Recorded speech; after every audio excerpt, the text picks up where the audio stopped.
देखिए, भारत की दृष्टि से अगर हम देखें, वैसे दुनिया में भी, तो किसान का महत्व कभी समाप्त नहीं हो सकता।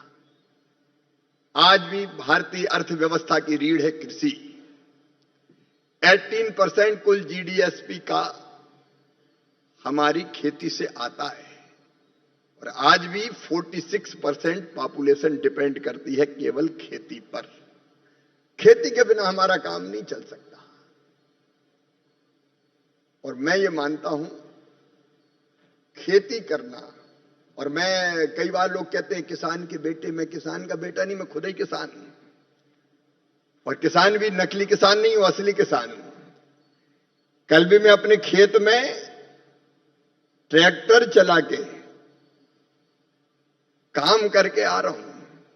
कल वहीं था मैं अपने। और इसलिए किसान और किसानों की समस्याओं को गहराई तक जानना, प्रधानमंत्री जी के नेतृत्व में उनका समाधान करने की कोशिश करना, ये मेरे लिए धर्म है। सचमुच में अगर मैं कहूं कि किसानों की सेवा मेरे लिए भगवान की पूजा है, इससे बड़ी पूजा कोई हो नहीं सकती। और ये देश की सेवा है। मित्रों, नेफेड अनेकों प्रकार के राष्ट्रीय सुरक्षा और पोषण योजनाओं में भी बहुत महत्वपूर्ण भूमिका का निर्वाह कर रहा है। वर्ष 2017 से भारतीय सेना और केंद्रीय सशस्त्र पुलिस बलों को दालें पहुंचाने का काम हो, पीएम पोषण योजना हो, पीडीएस हो, आईसीडीएस जैसी योजना हो, उसमें भी नेफेड की भूमिका अत्यंत महत्वपूर्ण है।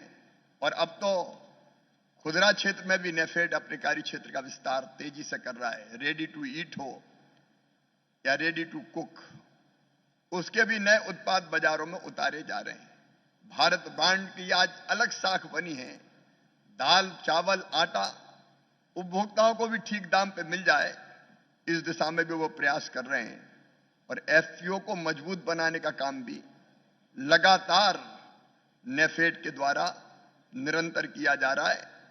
एफपीओ को मजबूत बनाने के लिए 2787 सहकारी संस्थाओं और एफपीओ को समर्थन प्रदान किया गया है और 4 लाख से ज्यादा किसानों को जोड़ने का आपने काम किया है। अंतर्राष्ट्रीय मंच पर भी नेफेड ने भारत के गौरव को बढ़ाने का काम किया है। प्रधानमंत्री जी की प्रेरणा से ही हमने तय किया कि लैब टू लैंड जोड़ा जाए और इसलिए एक अभियान चला। पिछले दिनों महाराष्ट्र के कृषि मंत्री भी आ गए, कोकाटे जी। एक अभियान चलाया हमने, विकसित कृषि संकल्प अभियान। और उस अभियान के अंतर्गत 2170 टीमें बनी वैज्ञानिकों की।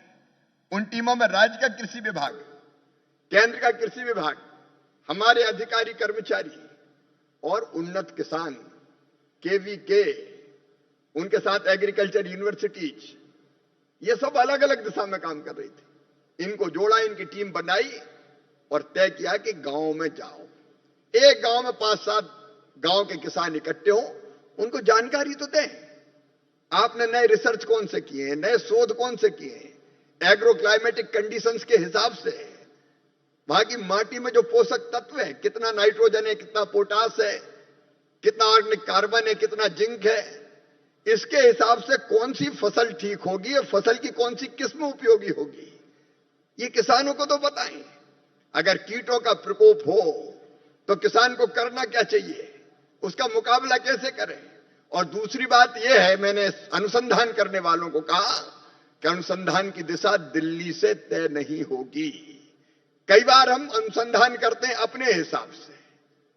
मैंने वैज्ञानिकों को कहा, केवल पेपर लिखने के लिए रिसर्च नहीं होगी, जमीन पे जाके देखो तो किसानों को जरूरत किस चीज की है, जिस चीज की जरूरत है उसकी रिसर्च करो। और कई महत्वपूर्ण चीजें सामने आई किसानों ने। लेकिन एक मेरी विनम्र प्रार्थना है, आपने गुजरात की परंपरा के अनुरूप ये चांदी का कड़ा भी मुझे पहनाया है। मैं एक प्रार्थना आपसे करूंगा, इस कड़े को उतार के मैं आपको सौंपूंगा, इसलिए कि जब किसी गरीब बिटिया की शादी हो तो इस कड़े से बिछोड़ी बना के उस बेटी के पांव की उंगली में पहना देना। मामा का हाथ हमेशा बेटी के पांव पर रहेगा।